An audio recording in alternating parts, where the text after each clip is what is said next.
OriginClear is doing some very innovative things with water, and it involves decentralization of water. With me is Kim Berenger, the Executive Vice President of OriginClear and also co-creator of Water on Demand. So let's start with, I saw that you had a nearly triple revenue increase year over year. Thanks for having me. Great to have you back. Great to see you again. So, I mean, that's something to be commended, especially as the economy has slowed down a little bit. Yeah, we're extremely proud. So we released a couple of different numbers. Our revenue was nearly tripled at 250%, which in the water business, I mean, they're popping champagne if you're up 10% year over year. Right. It's very steady. slow-moving business. Yeah. Right. It's utility. Right, exactly. Yeah. So that's kind of a stunning number.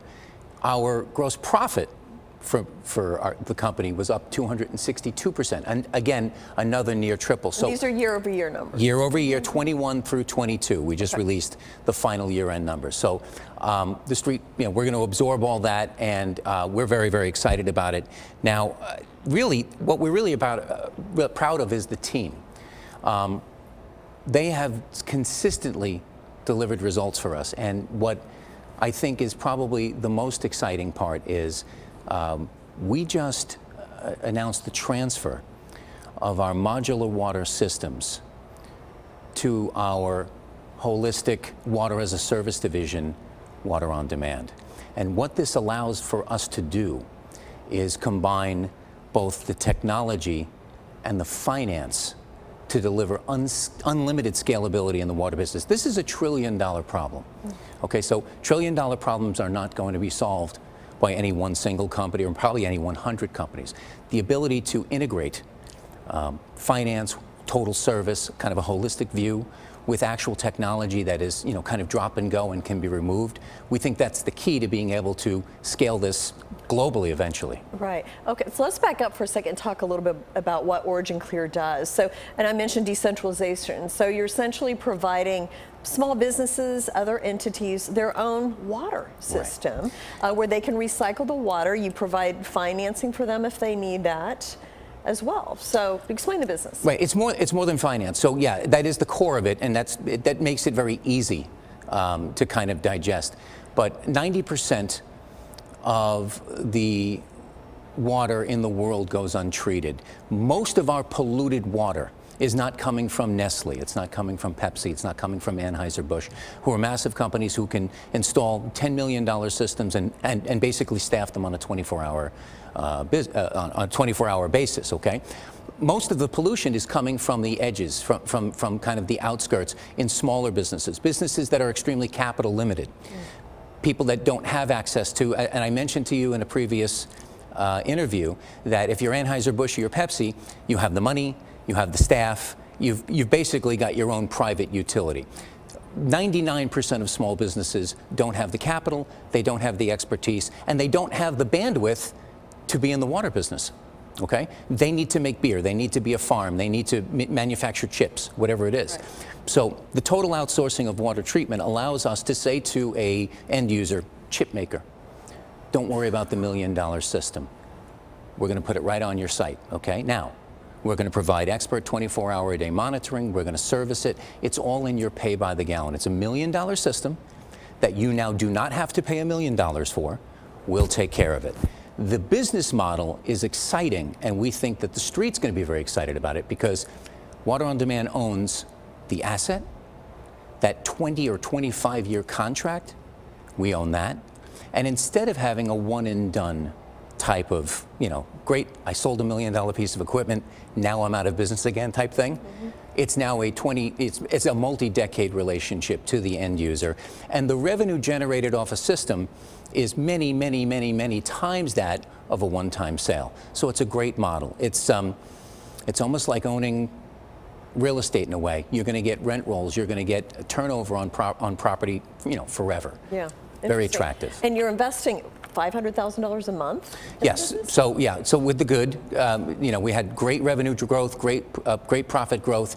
We're still investing about $500,000 a month in the company, but those investments, as you can see, are paying off. So we're really, really happy about that. And then also, you've just incubated your first water company. Explain that. So what OriginClear did was it fashioned itself as a clean water incubation hub or a clean water innovation hub.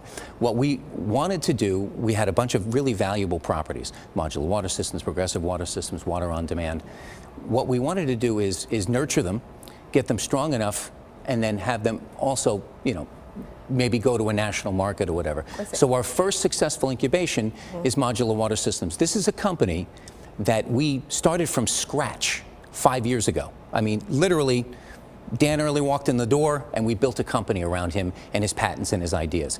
So from literally zero, we were able to transfer Modular Water Systems to our other division, which is the whole water as a service model, right? We transferred and this is the synergy between this technology and the ability to scale it can't be understated. But we were able to transfer that property, if you will, to water on demand for many, many times what our investment was. And that is essentially I would call that the benchmark for a successful incubation. Buy it cheap, sell it or transfer it for a lot more. Well, and that's an interesting aspect of your business. As you grow, you might be able to also incubate other innovative water companies. Look, our hope is to be able to kind of raise the kids, get them off to college, get them, pay for Harvard Law, pay for Harvard Law, and then the kids can, pay us back. And we would love to see. Look, there is no incubator in water, and water is a technology-based business. It's not pipes and valves.